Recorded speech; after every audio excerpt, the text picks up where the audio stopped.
I'm very proud of India. I'm proud to be an Indian. I I love my country. I feel proud of what we do. I feel sad for what we don't do. But I just have a great national pride. I feel this country can really go places. I feel we're living at a very exciting point in this country's history. I'm very optimistic about where we are going or where we can go. I hope we go there. Our country has lost a gem today. And not just our country, this world. मुझे नहीं लगता कि इस धरती पे रतन टाटा जैसे एक इंसान, एक शख्सियत वापस आएगी, वापस आ सकती है।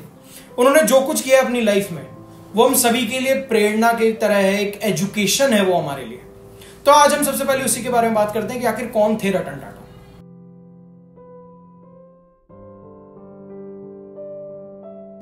जमशेदजी टाटा थे जिन्होंने गोद लिया था एक बेटे को जिनका नाम था नवल टाटा। नवल टाटा के पुत्र हुए रतन जी टाटा। बिल्कुल, नवल टाटा और सोनी टाटा के यहाँ जन्म लिया रतन टाटा ने, जिन्होंने मुंबई से लेकर हार्वर्ड तक अपनी पढ़ाई करी।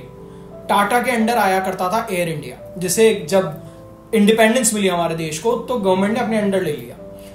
वो एयर इंडिया को रतन टाटा ने वापस अपने अंडर लिया, वापस लेकर आए वो टाटा ग्रुप के अंडर। तो आप सोच के देखो कि उनकी सोच अपने आप कितनी बड़ी थी।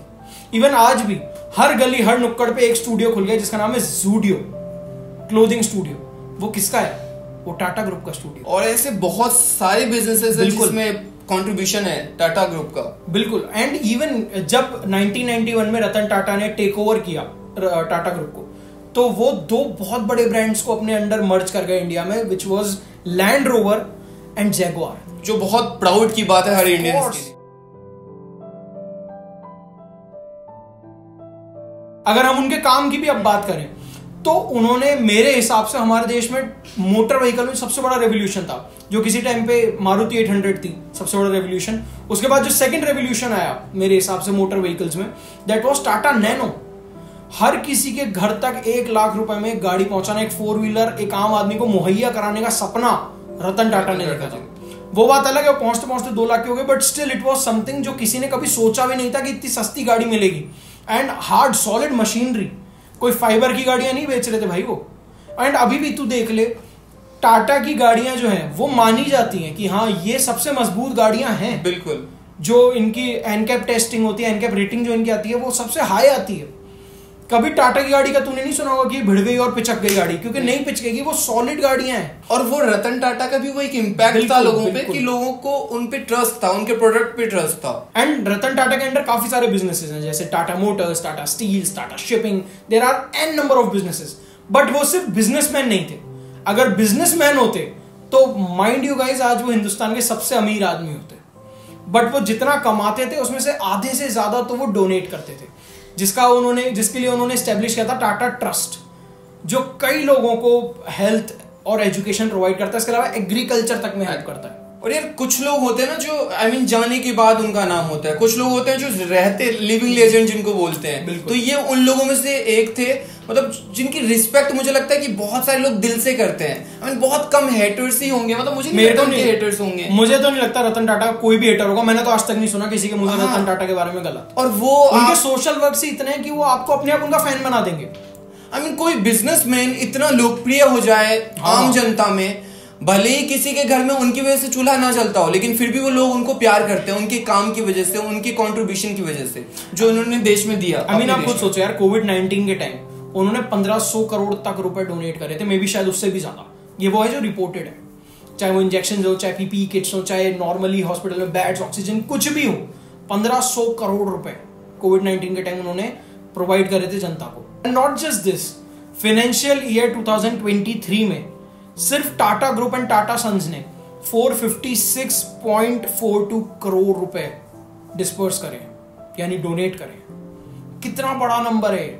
एंड अगर नंबर्स की बात हो ही रही है, मुझे तो पहली बार विश्वास ही नहीं हुआ था कि इतना पैसा हो भी सकता है। तो टाटा ग्रुप की हम बात करें, Tata trust and Tata sons की, 1892 से लेकर 2021 तक टाटा ग्रुप ने $102.48 बिलियन डोनेट कर चुके हैं अभी तक। ये लोग इतना पैसा ये लोग डोनेट कर देते हैं, ये लोग दूसरों की हेल्प में प्रोवाइड करते हैं। तो मुझे तो लगता ही नहीं कोई हेटर वाली बात है यार। और यही रीजन है कि इनको पद्म भूषण भी मिला है, पद्म विभूषण भी मिला है, ये डिजर्व करते थे यार।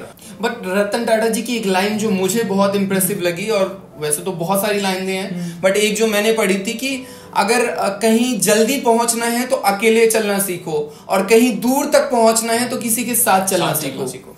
एंड यही वजह है यार कि झारखंड का जितना बड़ा नाम है, झारखंड में जमशेद नगर है यार। उस जगह को ऐसा बोलते हैं आदिवासी लोग वहां रहते थे, है ना, पूरा पहाड़ों से घिरा हुआ था। इनके दादाजी के नाम पे उस पूरे शहर को बसा दिया गया। स्टील प्लांट जब से वहां पे ओपन हुआ, स्टील सिटी के नाम से, टाटा नगर के नाम से। बिल्कुल, टाटा नगर मेरे खुद की फैमिली के कुछ लोग वहां रहे हैं काफी टाइम तक। उन्होंने बताया कि कैसा फेस्टिव सा माहौल है, सब परिवार की तरह रहते हैं वहां पे, बहुत ही सुंदर तरीके से हर एक त्योहार मनाया जाता है, बहुत प्यार है सब में।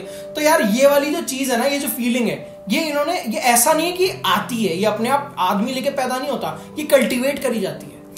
और इसके पीछे एक वो ट्रू विजनरी आदमी बैठा है जिसका नाम है रतन टाटा, बैठे थे। आई एम सो सॉरी, मेरे को अभी भी ऐसा लग रहा है जैसे हमारे बीच है। उनकी बातें, उनकी लर्निंग्स तो हमेशा हमारे बीच में रहेंगी, लेकिन अनफॉर्चुनेटली अब वो हमारे बीच नहीं है। 9 अक्टूबर को उनका देहांत हो गया ब्रिज कैंडी हॉस्पिटल मुंबई में।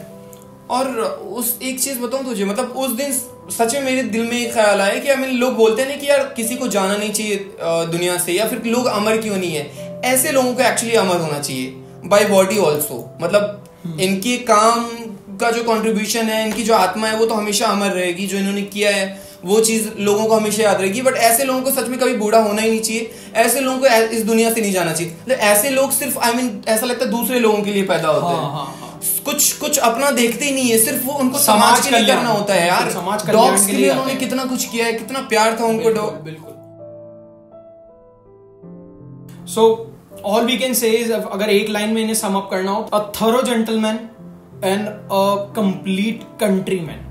मतलब अपने देश के लिए जिए, अपने देश के लिए बहुत कुछ किया, और ऐसा किया है कि आज से आने वाले 100 सालों तक भी इनके वो जो काम है उन्हें याद रखा जाएगा, इनके वो जो काम है वो हमें फल देते रहेंगे।